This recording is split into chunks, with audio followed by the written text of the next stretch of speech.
Good evening and welcome to Classic Car Restoration Club Live, and thanks for joining us tonight. You know, spring is finally here for us in the northern states. Finally. and we're anxious to get out there and really start enjoying our cars, as well as, maybe, just do some fine tuning on the cars that we are driving this spring. We all need I'm Mark Simpson. I'm joined by Ross Keel and Terry Wright tonight. We've got some. I see we've got some good questions in already. We're going to be answering those in just a minute. Just do a little bit more of the prep work here. Right below the screen here, if you're on the website, right below the screen, there's a little box down there that says. Well, the first box is kind of a big, long white block that's blank, and you can type in any questions you want to ask us in that spot. And if you want to have some input on something, some part of the discussion, if you hear us talking about something you want to interject or have an idea or even an answer, we don't claim to have all the answers here. So if you've got if you've got anything to add to the conversation, feel free to type it in there. Or, just say hi. We're more than welcome to take whatever you want. Then below that, there's a little free download thing to guide to classic car terminology.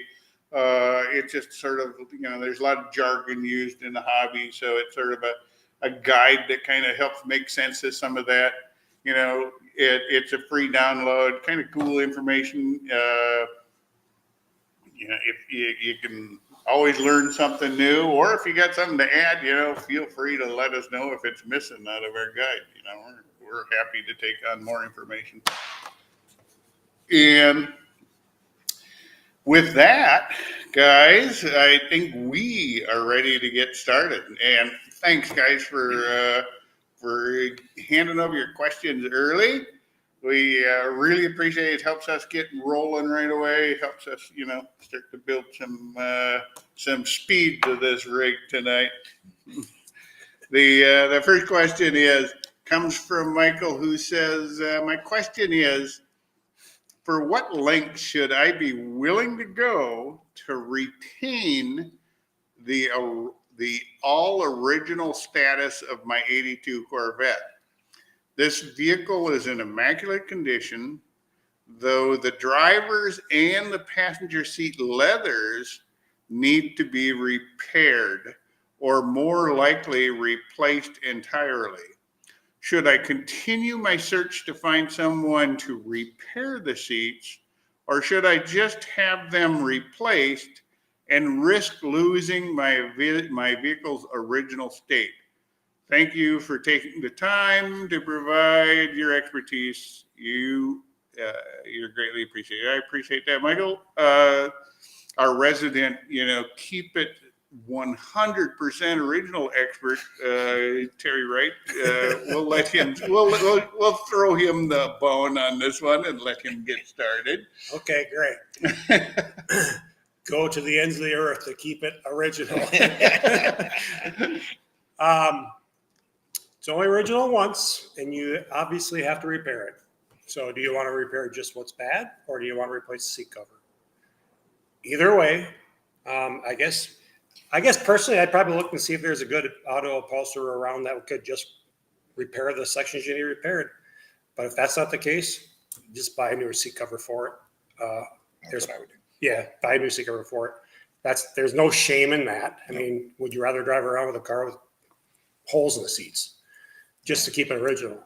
Mm-hmm. If you're so worried about, the originality of it, go ahead and disclose that you had to replace the seat covers. Not a big deal. Not a big deal. My opinion is well, no, we'll get Ross's opinion while we're here. I'm with Terry on this one. I had the original, well, not original, but I had the bucket seats from the 68 in my car. Mm-hmm. I just recovered them. Yeah. I consider that. And I, there's some things on a car, there's a lot of parts on your car that aren't 1982 anymore. You know, if you've driven your car, you don't have the original belts, you don't have the original hoses, you don't have original tires, you don't have. So to say you're going to give up your originality if you suddenly put new seat covers on a 1982 Corvette, seat covers are widely available. You can get the exact same pattern, color, you know, leather, the whole 9 yards for, you know, under $500. And then you just have to pay somebody to stretch them on there. It'll look like new again because those 82 Corvette leather seats had this way of drying out and they got weird ridges and marks and all that stuff in them. Why would you want to keep that? You know, it's for originality. No, if the originality doesn't refer necessarily to it unless you're just going to present the car as a pure survivor. Then maybe you know, even a survivor car in a car show is allowed to make some restoration or some improvement. They even allow to like paint like 20% of the body panels on it. So to have that kind of survivor mentality, I think you can get there with brand new seat covers. And trust me, you're never going to match, you know, because even if you just replace panels or something, it's never going to match the rest of the patina of the rest of the seat because somebody's hopped up and down, you know, got in and out of it a dozen times, and the seat leather tends to get a little bit of a shine to it when people get in and out of it. And I wouldn't hesitate. I would say I would get the same, you know, I would keep it original because if your car is that original, I would keep it original. I'd get the same color, same pattern, same leather, same everything, and put a brand new set of seat covers in there, and your car is going to look like new again. I would take it one step further and take the opportunity to put new seat pads or cushions in too. Oh yeah, the foam breaks down. Yeah, I mean, foam breaks down over time. And as long as you got all the seats out of there, it's a good time. Maybe even drop in a new set of carpets. So. Yeah. Let's spend some more of his money. Yes. But you know, that would be my recommendation. Just throw in new covers. They're available. You know, we did it. You know, because you got your question in early, we even did a quick search. And it's like, you know, we kind of thought they make covers to everybody. You know, because I've had 76 Corvette one, and I replaced both the seat covers on it because they were cracked and they were worn and they had issues. But for, you know, and you could have an upholstery shop stretch new seat covers on, but I did it myself at that time. And I didn't have a lot of expertise in stretching seat covers, and they weren't that difficult. A lot of it is, you know, production car stuff. So it's like, you know, you've got big plastic clips you're sliding on the edges and stuff. So that's the way I wouldn't hesitate. Make them look nicer for sure. Yeah. Go and get them. Yeah. All right. Mario writes, this is a 69 Chevelle question. You ready for this, guy? There you go, Ross. Mario's, he wants to relocate his battery to the trunk of his 69 Chevelle. Should I fuse the main positive? And if so, what amperage? It depends on your draw. A lot of times, if you're going to drop in a maxi fuse, it's like 125 amps or 150 amps or something like that. It's not a bad idea. It's actually a pretty darn good idea, because if you've ever had your main cable. If you've ever had a short in your main cable, especially with your batteries in the trunk, and somewhere along the line you get a hard short to the frame, or so, you know, it's worn through, or some other issue has happened, you suddenly have a glowing red 4-gauge wire, bigger. Yeah. and the possibility of starting your entire car on fire is huge, and you don't want to be that guy with the flaming Chevelle. And so that part I think is a really good idea, and not everybody does it. And I have a 35 Chevy that doesn't have a fuse between the battery and the front rail, but I'm okay with it. It's well protected. Mine is not fused either, and I really should fuse it. I've thought. Yeah, that's the thing. It's like we all know what the right thing to do is, and then we don't do it. I've got a 30 ampere on my auxiliary wire going to everything else. Yeah. But that big heavy gauge wire going up is not fused. Not fused. And that's the one that's going to give you all kinds of trouble. Headers. Yeah. There's a lot of things along the way next to it that can raise heck with it. Can I ask a question without typing in? Yeah. So why would we want to put our battery in the trunk? Oh, yes. Well, over the right, traditionally a performance car puts them over the right rear tire for traction, because you're moving weight from the back or the front where it's not really doing you much good. You're putting the weight of a battery over your right rear tire to improve traction. Like the Boss 9 Mustangs came from the factory with the battery over the right rear tire. Really?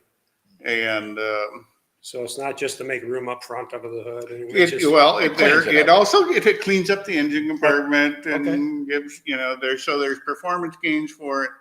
There's also, my 35 Chevy, there's just no room. The original battery location on that car was under the floor. Okay. And, that's not always convenient if you've got carpeting and other things going on. So interesting. It's it does clean things up. My recommendation would be, and we did it on your car, is to put it in some kind of battery box. Just in case you had an overheating thing, or if an alternator or voltage regulator failure. Suddenly a lot of voltage might go into that battery, and it'll start, even a sealed battery will start steaming and venting and everything else. So it's best to have it in a battery box and have that battery box vented to the outside. So and it can be just a small 1/4-inch tube that goes out, back through the trunk floor. That helps to ventilate it in the event that you do have a situation going, because you don't want to suddenly fill your entire trunk and passenger compartment with steaming battery acid. So that would be another thing, and then I see Mario follows up with also, it is recommended to install a shutoff switch, and I'm a big proponent of master cutoff switches. I have one in my 35 Chevy close to the battery, so if it was, suddenly melting through in my whole car, I can go to the back of the car and flip it, and it'll shut off. And you can use that, the master disconnect switch. It's a number of things, because it's kind of hidden. It becomes a theft deterrent. If somebody did break in and, try to start my car, they'd have to know where that disconnect switch was. When you're storing your car, it's just sitting there for, weeks. And, for those of us that don't necessarily drive their car every day, you can save your battery a lot more if you disconnect the switch and then the battery's completely offline, so you don't have to worry about battery discharging. And it also eliminates the risk of it becoming a fire hazard. It can't, there's no juice to the system. So it's the benefits of having a disconnect switch of some kind on your system go without saying, We've got some good videos on some kinds of disconnects, battery disconnects out there. I'm going to check those out. But yeah, I'm a big proponent of it, and it should be close to the battery. It's usually my mainstay. If it's close to the battery, you can shut it off. If you did have something happen, if you did have a short or something, you can kill the system. Yeah, especially if it's in between there, if you put it far away. Yeah. If you put it way out on the other end of the car, put the disconnect switch, you still got this flaming red piece of 4-gauge wire in between.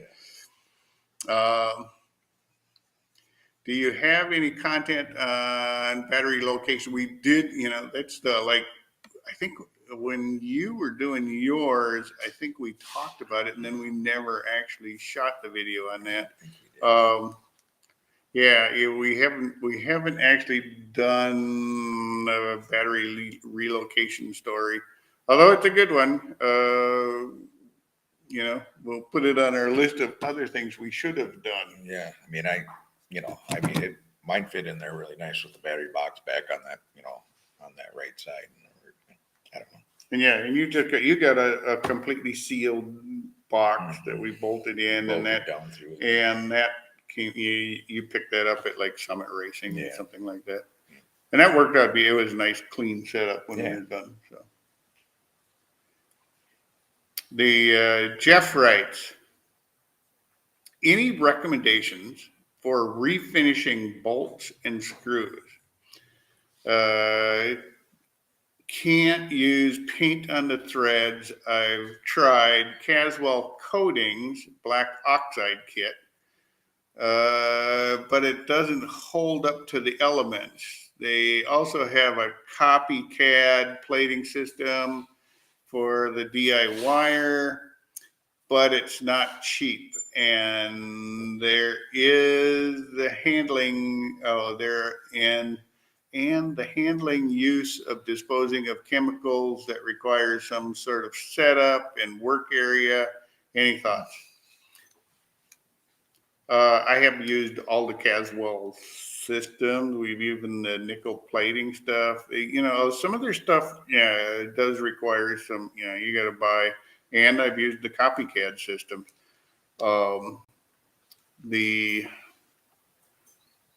If I have a downside to some of their plating, like I've done some nickel plating of theirs and it holds up really well. But some of the CAD plating stuff, it depends on surface prep and everything else. But it's still not as good as factory original, like CAD plating and stuff like that. I know Bob Wilson down in Farmington, RJ Restoration, who restores tons of Mustangs, tons and tons and tons of Mustangs. And if you're a Mustang guy, you can just look at a bolt and if you've restored as many Mustangs as Bob has, he just looks at a bolt and he goes, oh no, this is a, front fender bolt, and this is a, alternator bolt, and this is, and he just looks at the bolts and he knows what they are. So he sends out tubs full of bolts and has them professionally. And what he does to them is he blasts them, or in some cases he won't blast them. He soaks them in a solution and scrubs them till they're perfectly clean. And then he sends them all out to either be black oxide coated or zinc plated. And they all look like new when he gets them back. But I look at, but he admits he has to send a huge batch of them to make it economical. He couldn't send like just enough for a car. There are companies out there that sell bolt kits for cars. And you've got experience with that? That's what I did. Yeah. Yep. How did that go? Fine. Yeah, it's nice, brand new. Yeah. They're not cheap, the kits, but Not rusty. model specific, and you can get body kits, frame kits, engine kits, interior. Yep. Yeah, they're out there, and that was for me. That was just the easiest way to go, and I wasn't worried about having the original fasteners. I really wasn't. I mean, I'm I'm goofy, but I'm not that goofy. That'll be open for discussion later. Yeah. So yeah, and you might want to check out those. I know there are companies out there that have like a kit for, you can get like, and for usually it's like the popular brands. You're not going to find one for a 57 DeSoto or something like that. You have to pretty much restore your own bolts in those cases. But, and a lot of times when they get that old, or even I have a 31 in the other shed that has, all the bolts are unique. They have, little symbols on them that are unique to the brand, and there's no other bolts on the market. Nobody's repopping them because it's an off-brand car. So in those cases, you have to restore them one way or another. I have used some of the Caswell stuff. It works okay. It's not the end all solution. It's not as good as a pro having it professionally done. The bolt kits I think are wonderful. If you can, actually it seems like more and more cars, if you do the research, you can find a bolt kit for it, and everything's plated correctly, and usually, the ones I've seen, they all come in a little plastic, shrink wrap plastic thing where it says front fender, and then it's like, right front fender, and you got all the bolts and everything there. You just have to slice open the package, get your bolts in there, all look like brand new, and when you finish, it looks like you had, high dollar bolts put on. So Did you go through what? Original Finish Group or something? AMD. I think it was AMD. Automotive Direct? No, it wasn't. Not that. It was AMK maybe. yeah, Does something that like sound that. right? Yeah, It's a fastener company. yeah. There is a company. I'd have to look. There's a company that specifically makes fastener kits for cars. And that maybe it is AMK. I have catalogs at home. It's been a long time since I looked at them, but they have plenty of kits, but they also sell them individually. So, you could make up your own kit. It'd be expensive. The kits are definitely cheaper, but Yeah, it's got to be MK. something like that. Yeah. And I was like searching my brain right off the top, and I was like, I just, if you probably Googled like, bolt kit for your car, for 1968 Pontiac Firebird bolt kit, They're not cheap, but I tell you what, how convenient though. Yeah. Open up the little package of, like just like you said, it tells you exactly where they go. It gives you the right amount of them. The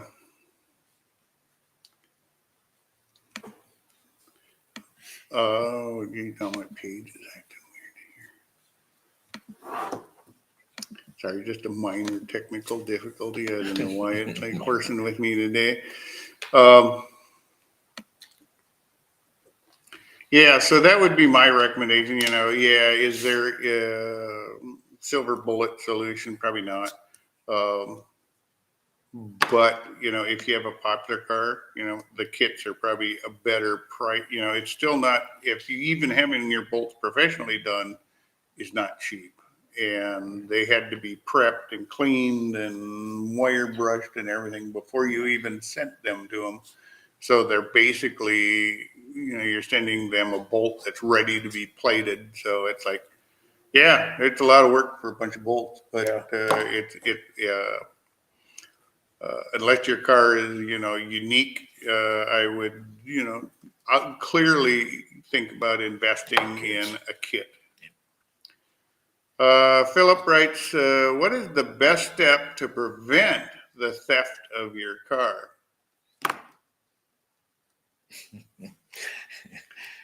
Don't take it out of your garage. Don't let it be out of your sight, I guess. No. That's a tough one. You can do all you want to have so they can't start it, but most people are towing them away. Yeah. That's a good point.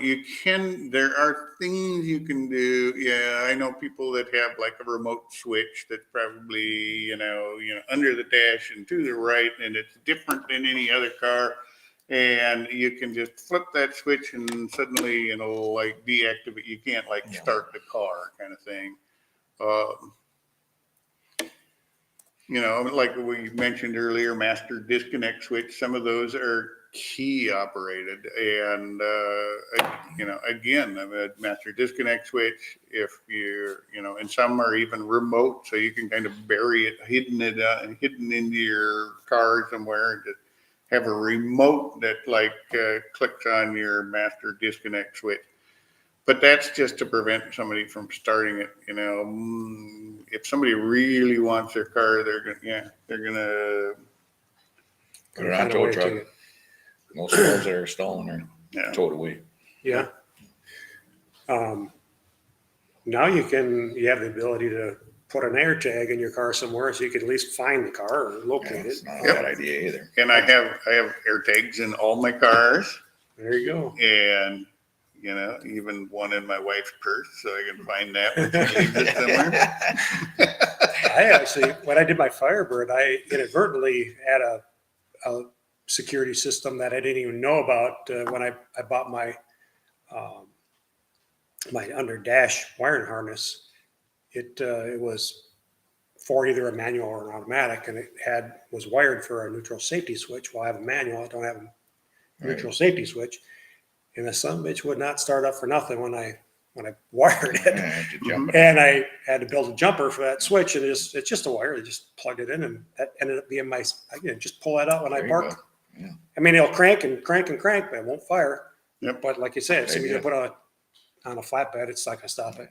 But but most of them that you hear being stolen at big car shows, it's like people hopping in and driving off with the damn things. Yeah, don't And leave your keys in there.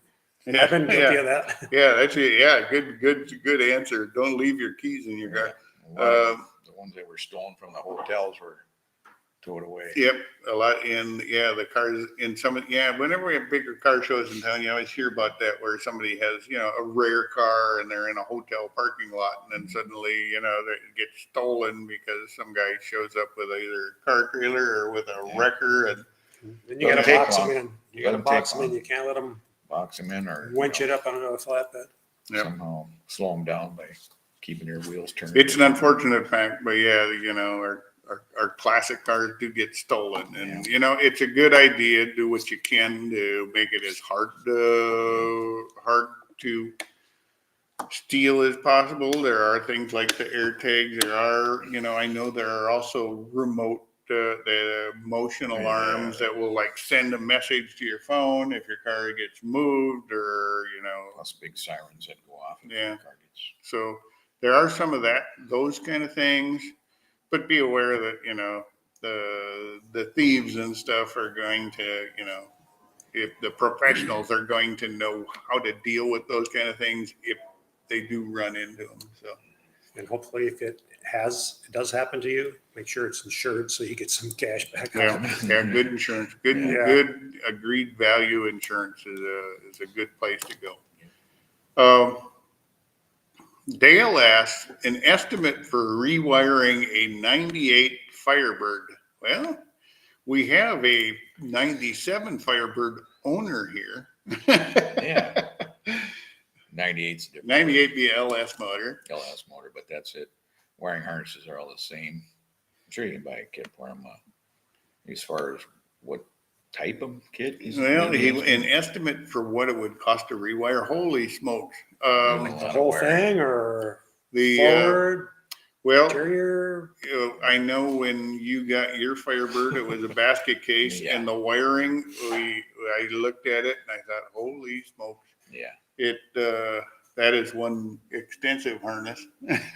That was just a motor. Yeah, that was just the motor harness, and then the rest of the body. I've worked on a lot of 4th Gen F bodies, and I can tell you there's a lot of wires in them things. And what would it cost to do a complete, an estimate on rewiring the complete car? Holy smokes.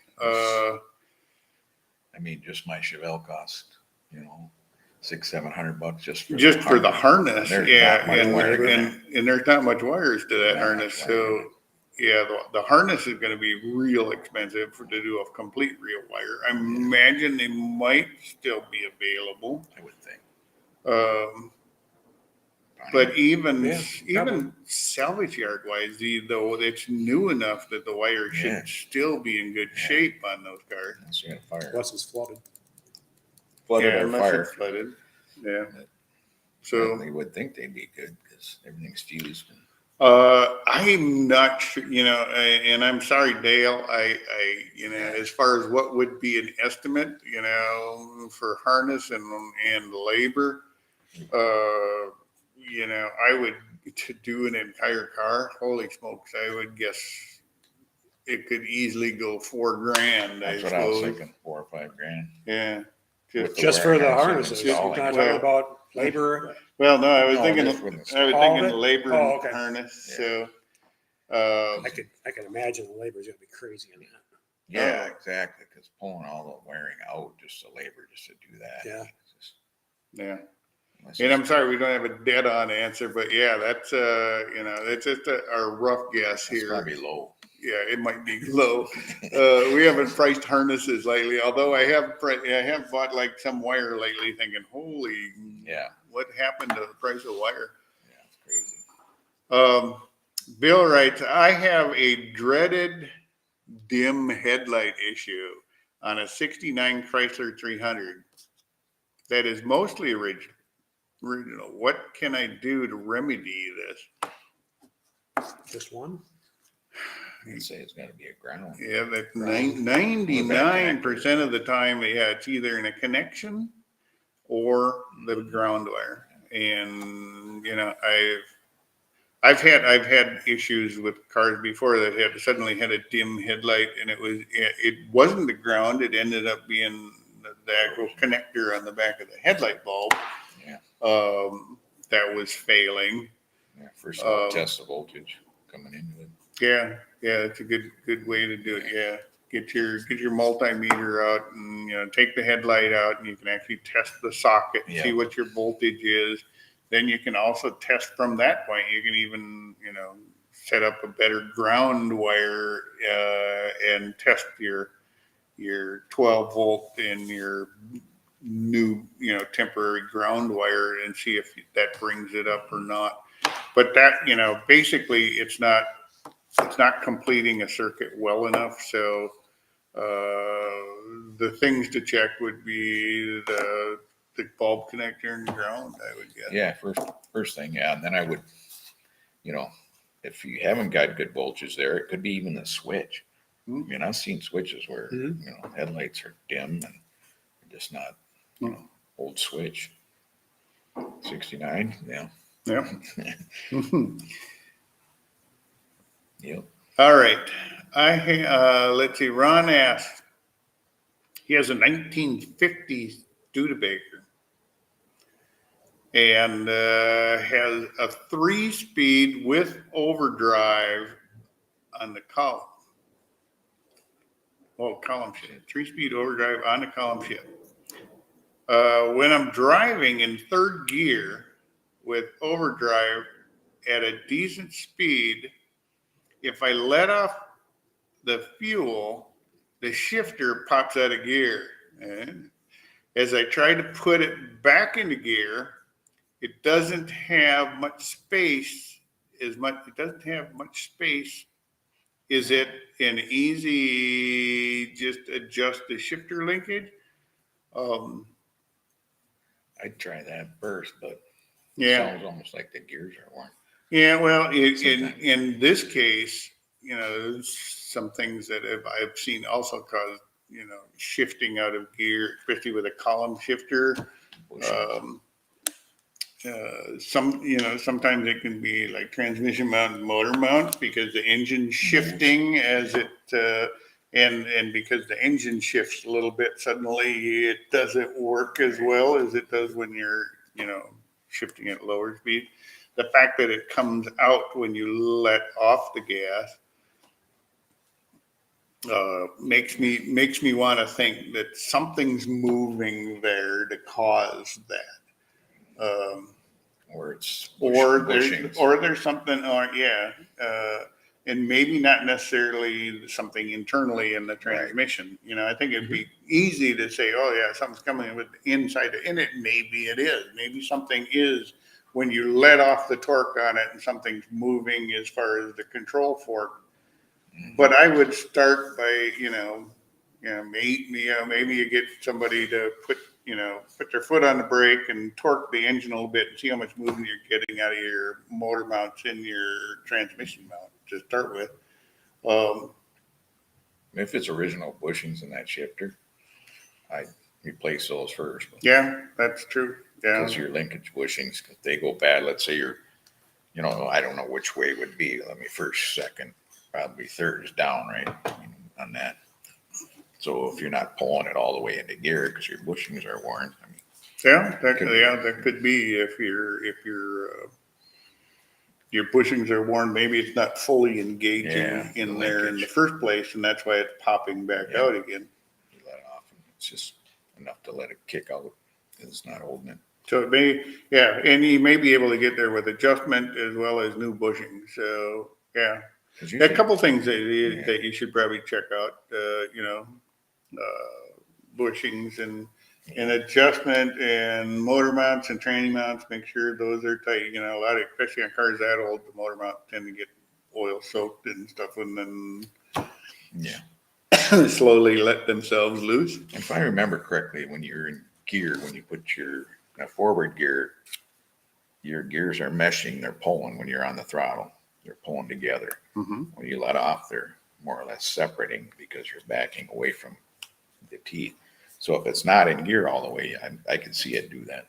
Yeah. If you're not Very cool. in gear. All right, we were at a little past our halfway point. I just want to remind everyone down below here, there's a classic car terminology guide. Feel free to download that if you get a chance. It's free, and it has some kind of cool information in there.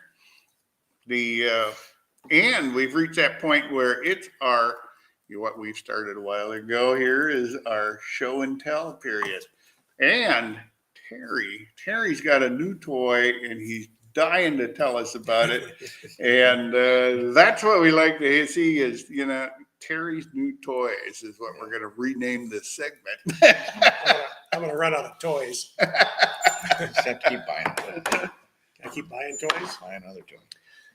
So today, what I'd like to show you is something that's relatively newer in the auto body business. They've been around for a little bit, but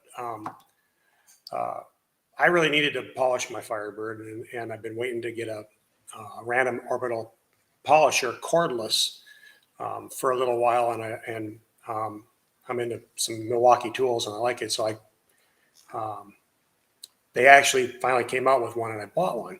Mm-hmm. And so I did polish my car this spring, and I was pretty impressed with it, how it worked. So I went and I pulled out a fender out of a body shop scrap pile and a black fender, and I sanded it down with 1500 grit sandpaper, and then I followed it up with 3000 grit.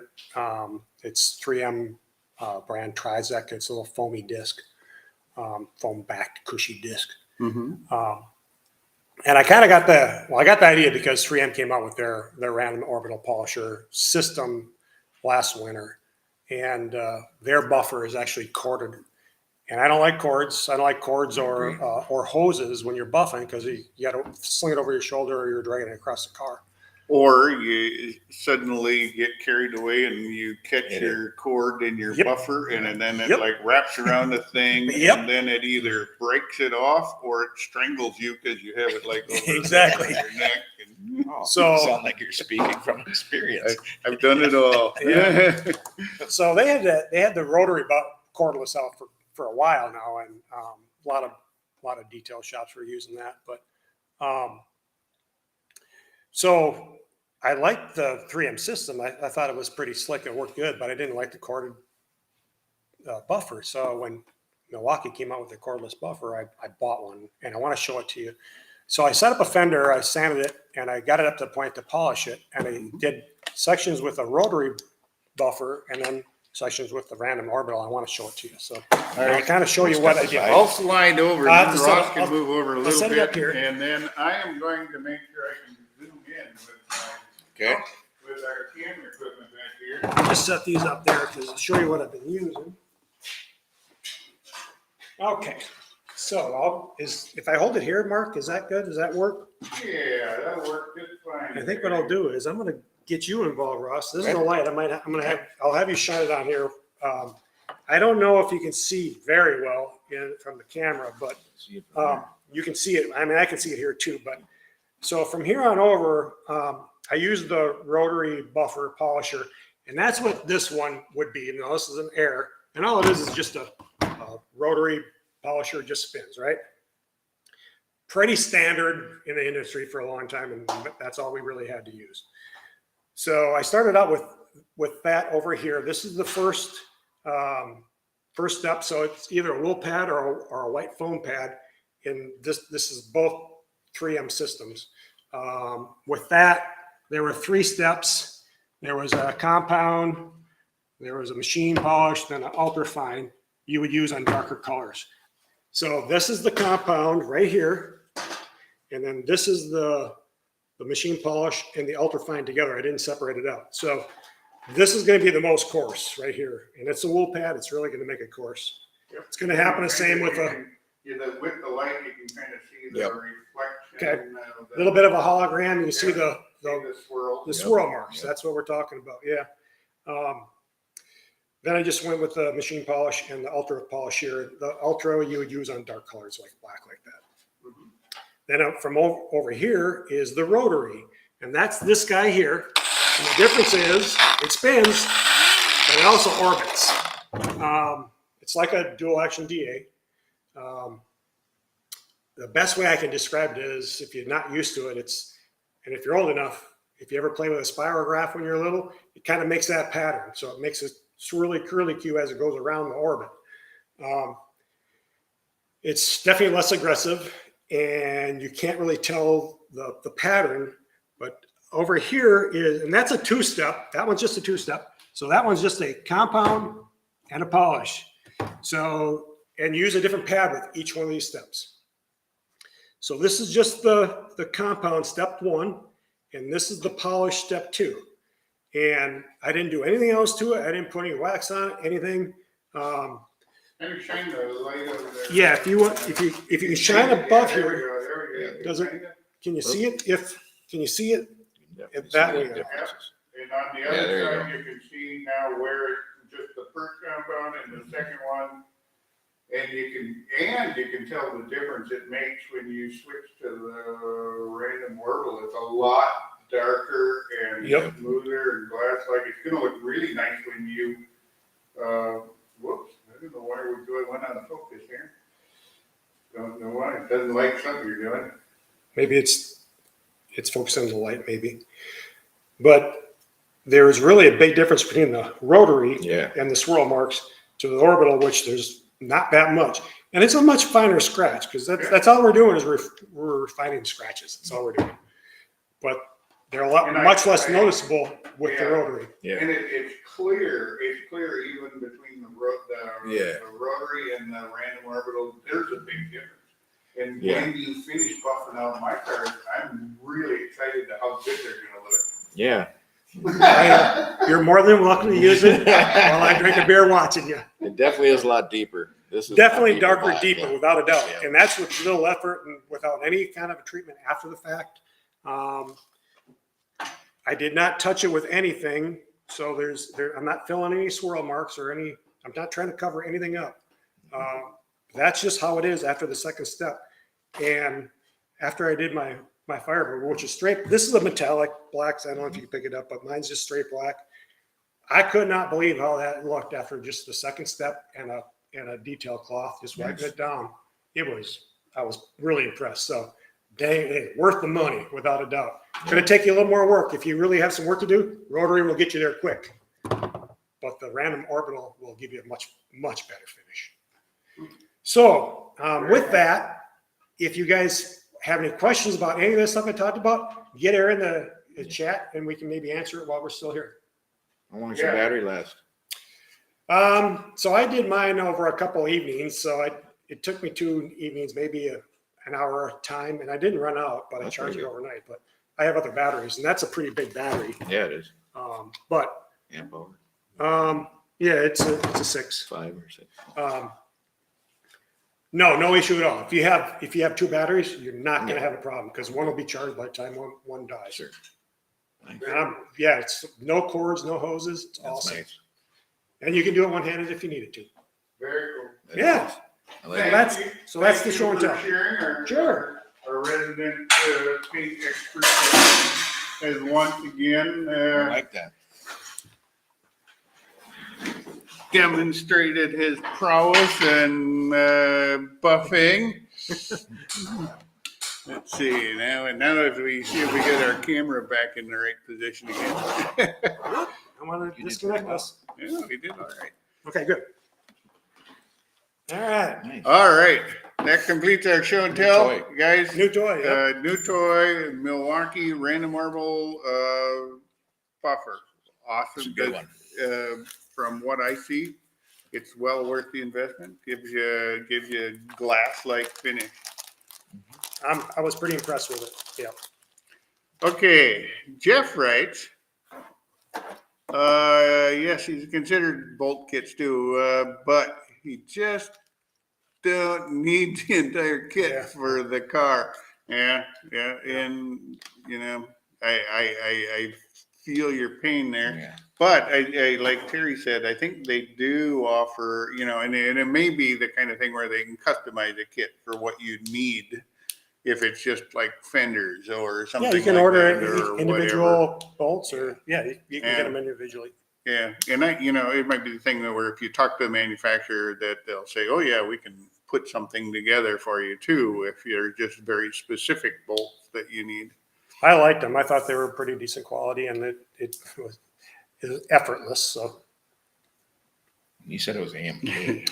I think it was AMK. Okay, and James, right? Okay, when you're doing a Resto-mod, how much chrome under the hood is too much?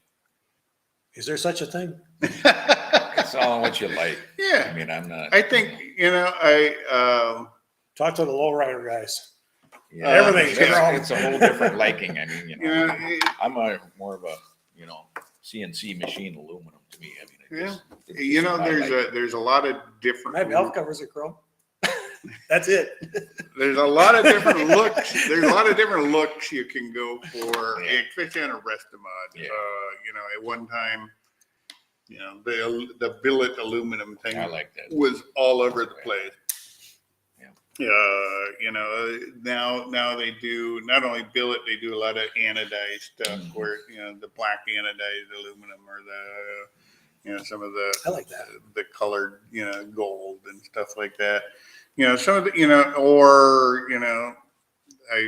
it sort of swings it all around. It's all trends and what that's the great thing about as soon as you go into Resto-mod or altering from stock, as soon as you do that, then the important thing I think is not necessarily what you do, is to create a theme and follow it throughout. I think the biggest danger I see for a lot of guys is they like, oh, this looks cool and this looks cool and this looks cool, so they buy a bunch of random parts, but they don't necessarily go together or work together. So I would encourage you, think about, rather than just focus on the part, like saying, ooh, that's really cool, whatever. Say, does this work with the theme I'm trying to build? If you think about Resto-mods in the cars that are out there that are the pinnacle of the, the stuff by, like Ring Brothers and stuff, where they build a Resto-mod that's really, pretty badass. But if you look, all the parts and pieces all work together. They all have a same kind of theme and feel or colors or treatments or whatever.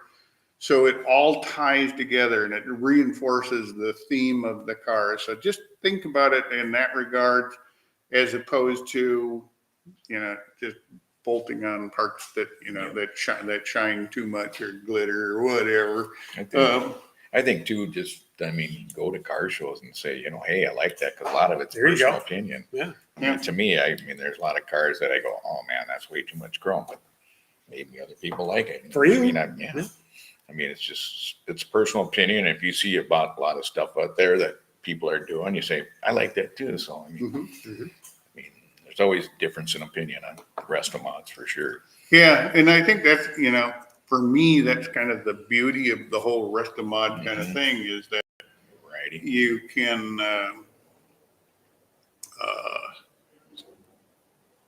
pick whatever theme you want to go with, and it doesn't necessarily have to be what everybody else is doing. You can make your own individual statement, and those are often the cars that stand apart at a car show, is the ones that don't look like anybody else's. So that's the cool aspect of it. Okay, guys. If you got any more questions, get them. We've also got some here that have been sent in from email to me by fellow members. And let's see if I can get started on the right track here and not look at customers wondering, let's see. What is the best way to degrease a 50-year-old car engine and transmission, etc., before for rebuilding and painting?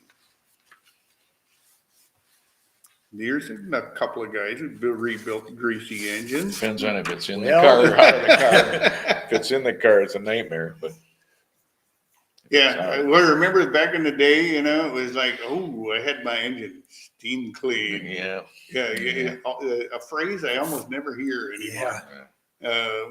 Some methods would be frowned upon nowadays. What we used to do, go to the self-service car wash. Go to the self-service car wash while you're waiting in line to get in. You gunk your whole engine, so it's just dripping and foamy stuff. And then you pull in and you hose down your whole engine. And then you push your car out of the stall because you managed to get your distributor so wet you can't start it. There's what's the best? Anything you can do to get I think pressure spray does a great job. It does. Getting the stuff off, using stuff like the gunks and the degreasers and stuff like that. Of course, pressure sprayers have gotten a portable where most guys can have one in their home garage, and so it can be concerned where what you spray off it goes to nowadays. That's true. But to do it right, you got to have the motor and tranny out. Oh yeah, if it's a full restoration thing, you can't get into. And if you're planning to, as your question implied, you're cleaning a 50-year-old engine grease for rebuilding and painting. If you're going to rebuild it anyways, get it out of the car. Get it. I've hauled plenty of engines in the car wash with on a trailer and hosed off and gotten big chunks of the grease off, and it works. It does the job. Yeah. It's just so hard when it's in the car. Yeah, you can do it. You can get the first layer off. Yeah, you can get the parts that show. The problem is when you get underneath, then you end up with those big chunks of stuff that you can't. And then ultimately you're gonna after you're done spraying it all down, anyway, you're gonna want to paint it. So sometimes it's if it's a classic car, a lot of times you can get the engine out and back in. Without much effort, because there's not a lot of wiring, unless it's a newer end. But and Ross's cars all come with wing nuts on all the attachment bolts. So it doesn't take long.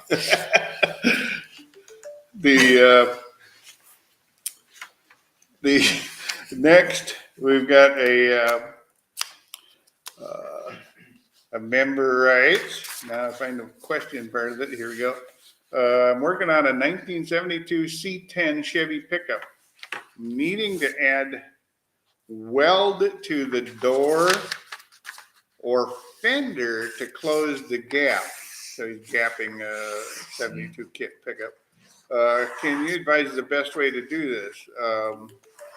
Would like to add weld to the door. Would I add the weld to the door or the fender? Okay, probably takes a little bit of explanation. For the guys who aren't familiar with gapping, gapping is where you go through from the factory cars, especially like a 72 Chevy pickup.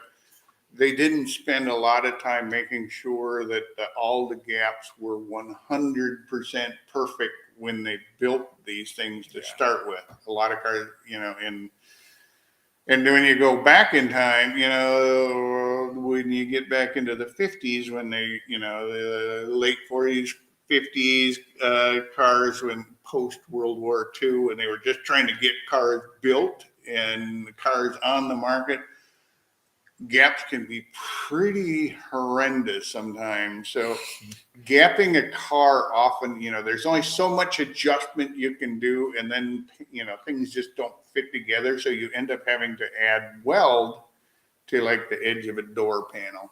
And then soon as you add a bead of weld right to the edge, then it's ground down to, make the gap even, or in some cases, if it's too tight, basically you grind away part of the structure and then re-weld the skin back, and back onto the frame, the door frame itself, and it usually works best on pinch weld areas or pinch hemmed panels, rather than like a fold over fender or something. So that'd be my advice, would be, the first thing you should do is try to make your life easier and weld on the hemmed or pinched areas and grind out to those, or cut back on those.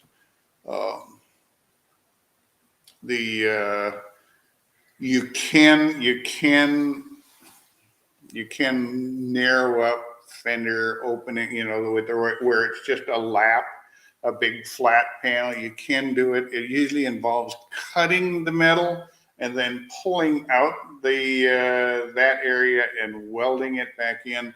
I don't usually advise that because you run the risk, because you're doing a lot of welding on a panel, you run the risk of warping steel and stuff at that point. Normally when we gap cars, we just work on the hemmed panels. And that's because we're bringing, and all of that is to bring it to a standard above where it came from the factory. Yeah. Your opinions on it? Yeah, I think that's pretty typical to do it on the door, but you have to concern yourself with when the door opens, where does that front edge hit? If it does it go inside the fender, and will it hit the cowl panel or the hinges? So you may have to do both. There are times where the gap is wider for a reason, like it tucked behind the fender or something. Yeah. And, I've seen guys where they, weld up the door edge and get it all ground out nice, and all of a sudden it binds with the chrome piece because they didn't think about this chrome piece that's on the car once it's all together. So there are times where being so clever, we work ourselves into a new hole to dig ourselves out of. But yeah, you can do, work on the hemmed edges first. If it's like a hood to a fender opening, it's all flat edges. Rarely do you have a hemmed edge on a hood. It's usually a flat edge, and the fenders are usually a flat edge. I usually gravitate to, if I have to adjust one of them, I would do it with the, first, fenders usually have a lot more movement in and out, but sometimes, there's like weird stuff that goes on. I tend to gravitate to making those adjustments to the fenders as opposed to the hood. The hood's a big flat low crown panel. that really easy to get a heat warp in it, and especially if you're not familiar with doing a lot of that stuff. So the fenders are easier to work on than doing it on the hood. So I usually fit the fenders, but for the most part, I'll be honest. I'll try to adjust the hood to where I want it to be. The hood and the fenders and all the part, even if it's like forcing it to shim a little bit here and there to get it closer before I try cutting up the tops of the fenders and all that. It just makes life so much easier if you don't have to do stuff like that. Yeah. Sometimes you do though. Sometimes you have to Sometimes, go yeah, sometimes you have no way out, and actually, you'll see on the website. Actually, if you Craig Hopkins has some where he's fitting a quarter panel to a door, and it was unique to a Challenger at that time, and the lines don't necessarily meet up, and he actually made some cuts in the quarter panel on the top of the quarter panel to bring it down so it came up flush with the door, and that way all the lines remain correct, and it looked, Craig knows his metal work and knows how to do that stuff. So it's a matter of figuring out what your limitations are and what you can and cannot do. I know Gary has, he gets called on a lot of times for like 68 Shelbys where the door and the quarter panels, even though they top and bottom line up perfectly, the little inset with the scoop does not line up with the door. So he's been called on to cut out the scoop on the quarter panel and adjust it so it lines up perfectly with the door. Like I said, a lot of these cars in the 50s and 60s, they were stamping them out really quick. Parts don't necessarily all line up perfectly, but that's kind of the nature of the beast going into it. The longer that model run and the dies wear out, the fit gets worse. Yep.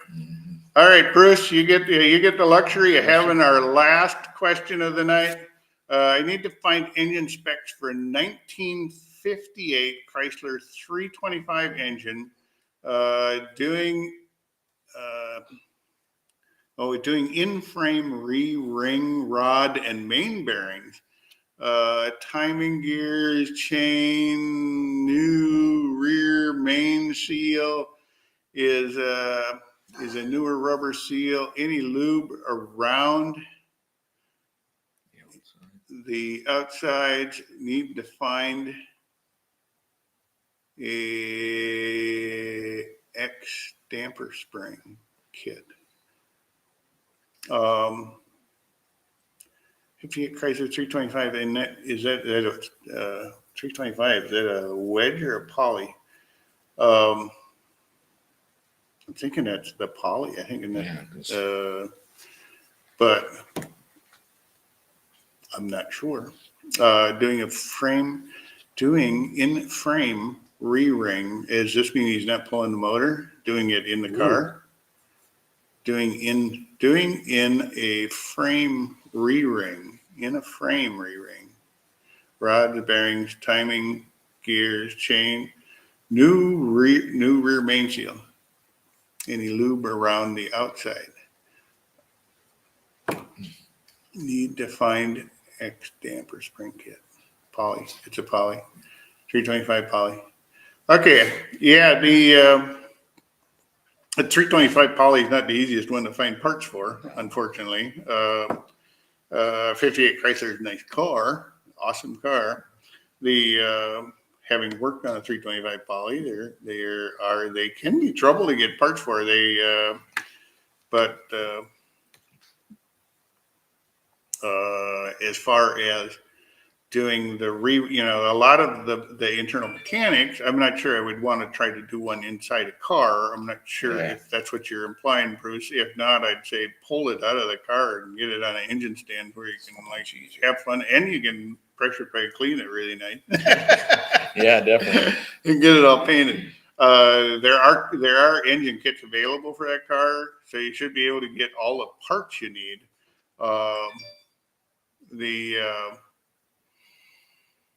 And as far as the all the main motor mounts and gaskets and seals are still available from like Packard Industries or Falcon. I think even Aggie still has some of that stuff, as well as Andy Beerbaum. I'm going to leave somebody out, and I'll be like, but there are multiple sources for the parts for that engine. So you shouldn't have any trouble. But most of it, we've got some engine rebuild videos on the site, and I can tell you, regardless of the year, make, model of the engine, a lot of the same principles, go into play as far as re-ringing an engine, as far as having machine work done and everything else. Check out some of the videos that we have on the site. They may not be a 325 engine, but most a lot of the processes are the same, and have a good service manual. I'm a big fan of some of the old. I have 1958 motors manuals and stuff like that, where they have a lot of the old tech to it, and it can explain exactly how anything unique about a 325 poly can be. Hopefully we got your question, Bruce. If not, we're going to be back here next month. And again, Terry will show us what new toy he bought in the last month. Did you have to buy any toys, Ross? I'm fresh out of form. But we want to thank Terry for sharing some of his buffing expertise here. I'm sure, we've already talked about having him do a full-size video on, getting that glass-like finish on, especially showing how to buff up my car. It shows better on black, so. Oh, all right. Well, you have a black I'll one. bring out the black car then. Yeah. All right, You guys. start. Thanks for coming out tonight. Yeah. Thank you. Appreciate it. You've had a lot of good questions. It's been a blast. As always, we look forward to seeing you again next month. And until then, get your car out, get on the road. If your car's not running yet, Keep working. go to a car show and get Yeah. some inspiration on the other cars. All right. Sounds good. All right, we'll see you guys. Yeah.